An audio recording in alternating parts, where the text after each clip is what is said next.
People need to wake up. What I am seeing with AI and how much it is transforming businesses, it is beyond anything that I've seen in my lifetime. It is bigger than when the internet first came to life and people had access to things that they never had before. This is next level stuff because it's affecting businesses and jobs. And I think when the internet came to life, it was creating a lot of opportunity. And this, while it can create opportunity, is actually taking away a lot of things that people were counting on in their life in terms of the ability to go to school and find a job in the same way they did 20 years ago or 15 years ago. And it is getting exponentially crazier. Every time I open my computer and there's a new update and there's a new AI model and there's a new workflow, systematically I see like how that can replace certain functions in our organization. Let's start 30 years ago. Do you remember how you felt when you started using the internet? Yeah, I remember like playing video games. I remember downloading music for the first time, and it was just like this whole new immersive world. We're building my first websites. It was just like maybe not 30 years ago, but like in the early 2000s, and learning how to code like a little bit of HTML. And oh, that's amazing! You can create these things. I specifically remember like chat rooms. Like, oh my God, you could chat with anybody all around the world, and it was like exciting and dangerous in a way. It felt like something that existed all of a sudden that nobody had conceived of before.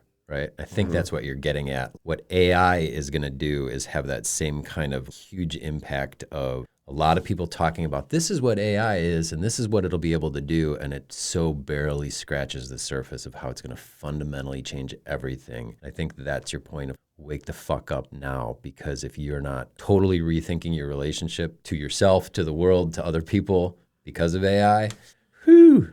If you are working for an organization and you're not thinking about how to use AI tools and artificial intelligence to make your job function better, you're already behind. Yeah. The most important thing that you could do is educate yourself. And for the most part, these tools are next to free from what they do and how much they can increase your productivity. I'm trying to teach others in the company how to use these tools because I believe it's a force multiplier. And if we get there sooner than other organizations and we empower our team and we really teach them, then it's going to be so much better for us versus being like a late adopter to it. Right. Because I think the earlier you get in, you can see the evolution, you can see how things are changing, and you're able to like navigate these tools because there's a little bit of a learning curve, but even like that learning curve is being taken away every day. It's becoming easier and easier. What I think about it sometimes is like it's the difference of learning how to use a tool versus learning how to be in relationship with somebody. So you could say, hey, we use Microsoft Excel in our workflow here. It's important. You need to know how to use it. Ideally, the candidate or somebody that'd be working for you already knows how to use Excel. They learned that in school when they took a business class or whatever, right? Excel's not going to change. There's some updates that get made, things like that. But fundamentally, like you learn how to use the tool versus we don't teach people how to have relationships with other people. We learn that as we grow up in a very adaptive kind of way because we're social animals. And what AI is you are learning how to engage with the agent in a functional way that feels tool-like, but it's different than I learned how to use AI. Why bother? Because AI is going to change so much tomorrow. Does that framing resonate with you? Yeah, and I think that tools and the chatting with the tools, that's just like 1% of what I'm seeing that this can do. And you've seen it where I'm building these applications that actually help the business, right? When you're training with tools, you're kind of like working on a real-time thing. Using Cloud Cowork, you can have it do things and take control of the browser. So, for example, think about like you're a NetSuite consultant. I brought this up a few times. It's a very kind of outdated, complex accounting system that many, many businesses use. But in order to even create reports in there, it's not intuitive. There's a big learning curve. You can literally go to Cloud Cowork and just talk about a problem you're having. You're like, hey, I want to be able to pull a report for this in NetSuite. It would make a recommendation. But now it takes over your browser and starts doing it for you real time. Yeah. Right? Yeah. So even if you don't know that, which honestly, like 9 out of 10 people I meet, like don't even know it could do that. But imagine like you are the 1 out of 10 person in your organization and you figure that out sooner than everyone else. Well, now you're going to probably figure out that next thing sooner than everyone else. You're going to constantly be ahead. And that's what I'm seeing is like there's this lack of curiosity amongst people I'm just running into about AI. And it's like, oh, I'm not technical. I'm not this. I'm not that. it's become so easy for non-technical people to do technical things that would otherwise cost so much money and time. The only way to figure things out, like to me, there's like two ways. It's with money and time, right? Most people, you know, and I know, and that are listening to this podcast can figure out anything out for the most part. Anything we talk about here. Sure. We're not talking about some sort of like crazy physics or some, you know, Right. like nuclear engineering. We're talking about like some basic fundamentals. And with hard work and just with learning and putting enough time in, you're going to figure it out. Or you can pay someone to figure it out for you. Sure. Traditionally, you did that. What I'm saying is like when you paid someone to do that before, like that was a job. And there's consulting companies and there's like companies that do these things. And those are going away because now you don't really need to have the money or the time to dedicate to these things. You could literally be working on something and having building a report on the side. And this is just one of like many, many examples. But it's that curiosity that I want everyone to understand is so important. And I'm seeing just fundamentally missing, not just in like the youth, but a lot of people. And that's a general statement because I'm sure there's people out there listening to this that are obvious curious because they're listening to this podcast. But for the most part, the people I meet in real life, not on the internet, are not even exploring any of this stuff. This might be too much of a tangent, but I'd really be curious about your answer on it. Have you ever, like, at some point in your life, really thought deeply on the question of if I didn't need to make money, what would I spend my time doing? Like if all of your needs in terms of material things were met, what would you do? I was fortunate enough to be in a position where I was in that position. This is what I'm doing. I'm sitting in a small closet right now doing this podcast. And I would have made way more money, you know, candidly, not doing any of the things I've done the last 3 years. But I love creating. I love building a team. I love building a brand. I love, especially now we have a product that's helping other people. Like all of those things, like would get me up and fuel me. Like sitting around doing nothing is like, and I'm not saying you're saying that. You're saying what would you do? Like this is what I would do because this is what I'm doing. Yes. Now other people like this is probably not what they would want to do, and I get it. But if you want to continue to have a job or work yourself out of a job, meaning like maybe you have another dream, but your job is a means to get to that dream, and that dream requires money, and that dream requires other things. Well, you need to be on top of your game now. There's no room anymore to me for like complacency because we already see it happening where like these companies are laying off 50% of their workforce all at once. And it's only going to get worse. And you look at hiring, like how many more people do I need to hire? Well, when you're a startup, every dollar counts. Like people don't understand that. Like every dollar counts. And typically CPG companies like ours, like you don't make money. So you're losing money until you can get to a point where you're selling enough product and you're making money to be able to do things. So it's not even capitalism. Like you might say, oh, you just want to make more money. No, it's like you want to survive. So if I could survive and build a better product and I don't have to hire a bunch more people, then I'm going to do that. And it's not because I'm greedy.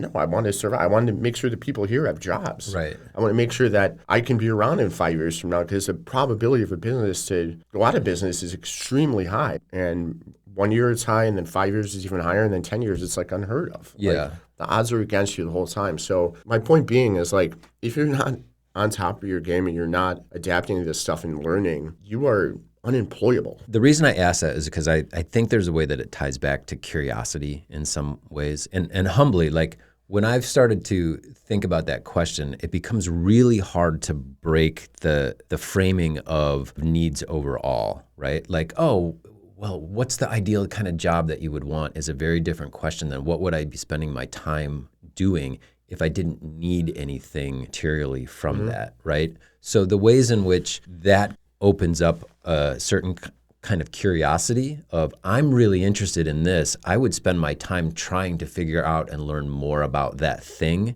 is detached from because that thing will give me money and make me employable, which will then make me able to buy a house and feed my family and so on and so forth. Like the ways in which you're talking, I think about and please correct me if I'm wrong, is you're not going to need as many people as you would have 5 years ago, 10 years ago, whatever kind of timeline you want. Exactly, right? Thinking forward. But you have what I think of as a purpose-driven company here in regards to giving more choice and healthy options to consumers in terms of how they want to live their life, right? So the goal isn't like, hey, I want to make a bunch of money doing this. It's also we can help a lot of people to live their best lives and feel empowered and all that kind of stuff. And if we can do that really cost efficiently, fewer people that have to work for us or whatever, we can help more people, right? So you have a passion for building things, and you know that fuels you and drives a kind of curiosity, like how can I do that even more, versus my goal is to build a company in which I only need 5 people. Does that make sense? Yeah. I don't know that. I know many entrepreneurs that would start something and then like that would be like a goal. It'd be probably now if you're starting something that's a benefit, right? And you can maybe start something you couldn't otherwise start because the barrier to starting was a lot higher. A year ago, to build an app, you needed like a developer. Sure. You needed a development team. You spend a bunch of money. Now you can go from idea to reality. And if your idea is great and you're persistent, you can make that a reality without this huge barrier anymore. Like everyone that's listening to this can learn how to make an app in the App Store. Yeah. Without a lot of technical backgrounds. Like you can 100% do that. Yeah.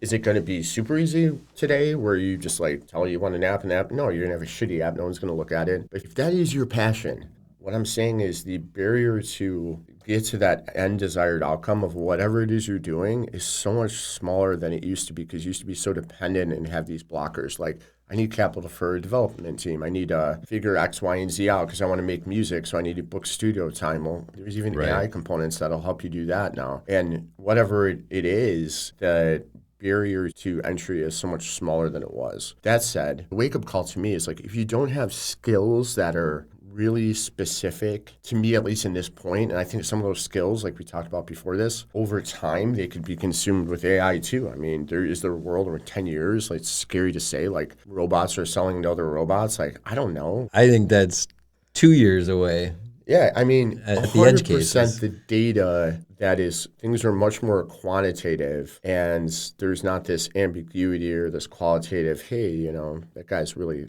cool. I like that vibe. I'm giving him a shot. I think there's going to be more quantitative decisions that are being made in the world because there has to be. Like if I am a buyer at a retailer and I'm not looking at data and I'm not looking at a data story that has validity to it, why would I let someone rent my space out? Because I need to make sure that is holding its weight and that's turning the right inventory to be able to, you know, capture that essentially. I don't think we're fully there yet in the sense that like these buyers on the other end are, you know, there's still a personal connection. I do think sales is a good thing. Like someone has to sell to robots eventually. And I believe that. So there's certain areas that I think will fall last. And if I'm thinking about, you know, what I tell my kids, like I told my daughter, I will fund your company if you be an electrician. Focus on a trade. That is going to be really tough to have robots do. Now, that doesn't mean they can't do work within those trades. Sure. Yep. But you have to like play it out and say like, okay, what's realistic? There's a lot of like nuanced things. The infrastructure in which we live is fairly complex. It's going to take a long time before, and when I say a long time, I mean maybe 10 years. 10 years is a very long time from now. But like we're living, I think within 2 years, we're going to have robots in our communities, like physically. And I made a bet with Aaron on our team that I think in like a year and a half that I won't have a robot in my car like driving with me, and then I'm going to bring it to work. And I'm going to be the first one to do it because I like want to really start embracing that. So I understand like, here's what it can do. Here's what it can't do. Here's how it's going to get better. So I'm on the forefront of everything. So I'm so curious about it. Yeah. Because I just think it's going to help dramatically. And then you have an employee and then their time is better spent on the things that are more valuable, that they actually get more excited about and fueled about, that they can use their mind in a different way. And I think it's really exciting in many ways, right? There's so many ways to go with all this. Like, to me, that gets to the heart of the cynical side would be, I don't need these employees anymore. The business is going to be optimized and made efficient without those employees, and that's what's most important. Instead of, this frees up people who are part of my organization to do the things that is most meaningful to them within the context of the organization that has value to them. This goes back to that question of, if you didn't need to work for money, what would you do? This is the kind of stuff that I would want to do in terms of being engaged with other people in relationship that's creating a valuable experience for all of us. Yeah. So what I look for now is like, in your job, are you leveraging AI? Are you leveraging these tools? It would be similar to like when the calculator came out. Are you doing shit by hand just because like that's how you knew it, or are you using a calculator to be more efficient? I guarantee there was a moment in time when there was naysayers about the calculator, Oh yeah, right? 100%. And it was the people that adapted to that sooner were able to be more efficient in their jobs quicker and get to the desired outcome faster. And then now you need less people manually doing calculations. I mean, that's like such a remedial example compared to what we're doing today, but it's a metaphor to what's happening where if you're not using these tools, you're not understanding this stuff. It goes back to what I was saying a few minutes ago. You're going to be largely unemployed. So fucking go do it, because if not, like, I don't know what else you're going to do. My daughter right now got a job yesterday, her first job. This is actually like kind of a cool story. The guy like looked at her resume. She put in there, she created this website called Teamworks. Teamwork? Teen, T-E-E-N. It's a job portal for teens looking for jobs, because she found that it's really hard to know as to like you're 13, 14, 15, what businesses hire at what ages. It's like a weird age group where some are like, oh, you have to be 16, some you have to be 15. So she created a marketplace that allows employers to post their jobs on there to attract teens. Well, why is that beneficial? It's cheaper labor. It's like if you need like seasonal work, like we need help in our warehouse sometimes, why not bring some of these hardworking kids in that, want to make an extra buck? So she basically created this. Anyway, she did it all with AI. It's a beautiful website. She's learning to code. She's learning how that whole universe works. She's been doing it for 6 months. This guy looked at her website and was like, you have an awesome website. She got a job on the spot. And the guy, it was Culver's, and the guy literally said, and I want to like make sure that our business is on Teamworks. Okay. So contrast that with someone else who's coming in. Yeah. Didn't have any of those things, right? What's going to separate you? Yeah. And I'm sure there was no listing in the job posting that was like, must have experience building websites, right? Zero. Yeah. But just that thinking that you're leaning into it and you're going into these things. And that's the fundamental difference. Like you were talking about Excel. Excel is a tool, to your point. You can't and you can in some aspect now talk to AI, which then talks to Excel, but you couldn't before like talk to Excel about your problem and solve it. No, you needed to solve it, and it was a fancy calculator. Yeah. This morning, our accounting head is having issues with like we keep getting our like bank feed keeps disconnecting from our NetSuite. There's just one thing after another. So I'm like, okay, well, there's got to be another way to do this. Like, why am I waiting on NetSuite to just break this bank feed? And it turns out the thing they're using is compliant with Chase and blah, blah, blah. I'm not getting into the weeds there. But like, it took me like 5 minutes to figure out a different solution. And now it's going to like save time and money on her job and her job role. And now she's going to be less frustrated. Right. But imagine if I had a bunch of employees with that same mentality, right? And they're coming into their role saying, how can I make this better? Yeah. And I'm seeing a lack of that. And that's why I'm really trying to I'm doing sessions now with our team weekly to be like, guys, do this. And now our sales team's using it. And I actually got a message yesterday that someone on the sales team is like, went over his usage. And I'm like, fuck yeah, pay $5 for that. Like, absolutely, man. Like, keep doing that, because he's just learning. And he's like, this is unbelievable. Right. And now the other cool thing that it's doing is like, it is validating things we knew to be true that he's getting anecdotal evidence for in terms of sales numbers in certain markets with certain retailers. Like, he's seeing those things, but they're kind of piecemeal, and he's putting it together in spreadsheets and looking at it and like doing calculations. And now he just feeds it a ton of data and says, tell me where our opportunities are, tell me our weaknesses, tell me our markets. And we were able to, the other day, within like a 10-minute time span, to spin up a website. That website looked at our historical sales in a big grocery chain, which we have many markets across the U.S., identify the demographics of those markets, and then look at the future launches we have in future markets and say, here's where we're going to predict the store numbers that you're going to be winning in. And by the way, because you're only now in like 40% of the total universe of this big retailer, you have an opportunity now to pitch to them. You know the markets you're going to do well in. And because we know the universe of them by location, here's what you can expect. Within 10 minutes, and the team was watching me I was at a fucking bar, and I said, watch, before we go to the Blackhawks game, I'm going to have this spun up. Honest to God. And they're like, what the hell? But they were already like doing that in the spreadsheets and everything like that. It's just like validated to them. Yeah. Now they take that data and they're like, now we're just building on it. And now we're going to put other retailers in there. So it's just like, that's just one thing. But imagine like the sales guy comes to you and says that, right? Yeah.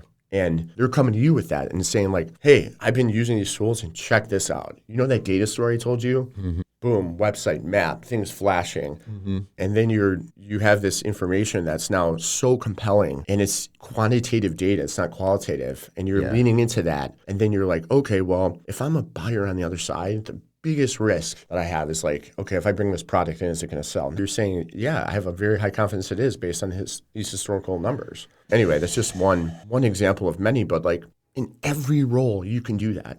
If you're a designer, you can look at, you might think, oh, this doesn't apply to me. Hey, I built this prompt. I know like a prompt is like counterintuitive because I'm a designer, but I notice myself, like I have these beautiful designs, but the backgrounds are always off. So I built a prompt that like creates the background for me. Like unbelievable. Yeah. Right. And now, that photographer that you freelance, like you don't have to do that. Amazing. If you're in accounting, like, hey, I built this AR function to take my manually calling people down from 8 hours to 2 minutes. And the list goes on and on. You could see every job role. If you don't think you're affected by it, you are. What I think sometimes gets lost a little bit though, those are, I think, really good examples, but they're very like task oriented. Now you won't need to do this kind of thing versus what you were saying about the sales team is more strategy oriented. Like it's unlocking like, oh, this informs our strategy in a very different way and is a big picture perspective on the organization, perhaps, that they didn't have before because they were so focused on this is what my role is and these are the things that I need to do. And it just opens it up that way. So it's not solving for, now you don't have to do this. It's now like, what are all the other things that we could do? So if I could take an employee that I have and put their time on something that's more valuable, now that accounting function, I gave that tangible example of reducing hours, but now she could spend on strategy of like cash flow analysis of like, hey, I'm going to look at banks that have the best line of credit rates. You know what I mean? Like, like, and then you're shifting that. So yes, you're absolutely right. There's a lot of tasks, but those tasks then free up the bigger things, and the bigger things you can still use AI for, just like the sales thing, right? There's a lot of like tasks that we've been able to help streamline through AI. So they can focus on, and their brains can expand to like, oh, how do I tell this story? And then you could draw in all these third-party data insights that are free. We didn't even have to plug in any tools. You just pulled a census map for us. I tend to be generally optimistic and not cynical, except on maybe certain and few things. But what I do get excited about is think of all the things that you could do with AI, right? Oh, you could build an app for this. It's like I never had any penchant to build an app. I don't even know what app I'd want. It's great I could do it, but what do I...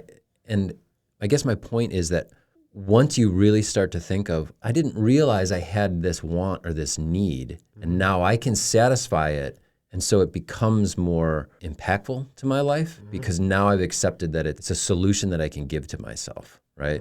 And that is such a transformational way to think about how you are in the world. And it goes back to this, like, if you could do anything you'd want to do, what would you want to do? Well, I never thought about that because it was never a possibility before. So why would I waste my time thinking about it? And now, man, how exciting, right? And I think the people that are listening to this podcast, you have 2 years to get ahead of everyone. And the good thing is, what I found is, as people catch up to you, you're going to always be ahead.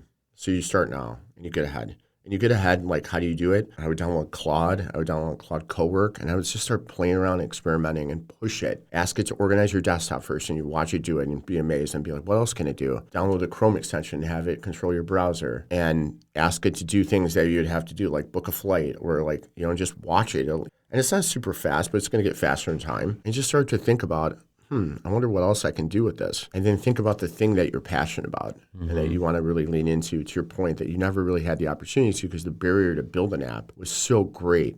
And we keep saying app, but there's so many other things that this could do. Maybe you're not interested in any of it. Like my wife has no interest in any of this stuff, but you know what she really wants? A family calendar. We can build a family calendar now on an iPad. She doesn't need to buy that out-of-the-box thing that they sell at Best Buy, and that's constrained to like this certain thing, and all it is like a Android tablet with like a software on it. Like you build that software now. You throw it on whatever you want. Like she can have the most beautiful one that gives her inspirational quotes every morning. Like it doesn't matter. Like, and that would make her feel good. It's just like, what can you do in your life to lean in? And then what's cool is like you create these things and you look at them, you're like, I did that, I think about it as you're kind of like customizing your own life algorithm, right?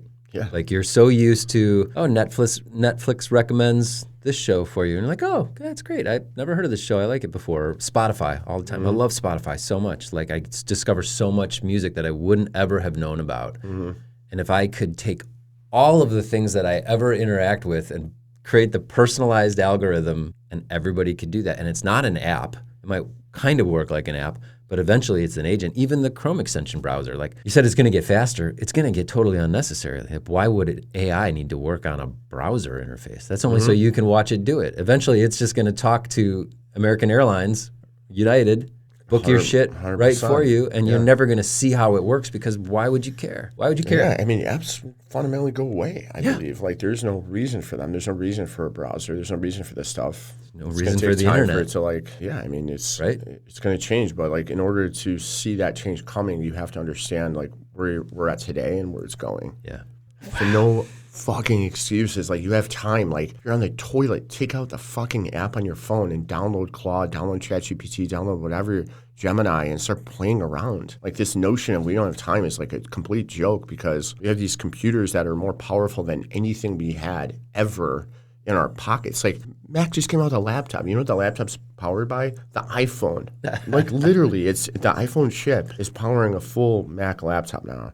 So you have this power of this massive computer in your pocket you could take anywhere. And when I hear people like, oh, I didn't have time yet to do this thing, like, then you don't give a shit, man. And you're going to miss the boat. Yeah. If you want to be employed in the future, I'm telling you right now, you have to like lean into this stuff. If not, like, you're going to miss the boat and it's going to be hard to get back on it. I don't think I'm going to edit this very much because it's going to be a good long conversation that everyone should listen to. Hit us up with comments. Yeah, thoughts, comments. Like, yeah, we should do an AMA after this. And regardless of like if you like it or not, like, I'm not saying this is right or wrong or anything. This is what it is. This is the future. Yeah. And you're gonna accept it and you're gonna lean into it, or you're gonna sit back and you're gonna complain about it. And right. I'm telling you right now, that's gonna affect your life. And I feel for the kids who are just coming into the workforce because it's gonna be so much harder. And the faster that they can lean into things, evident with my daughter's story yesterday, right? There could be 10 people. I have no idea how many people applied for that job, but did she have an advantage because she did that? 100% yes. Yeah. I don't know how much, but did it help her? Yeah.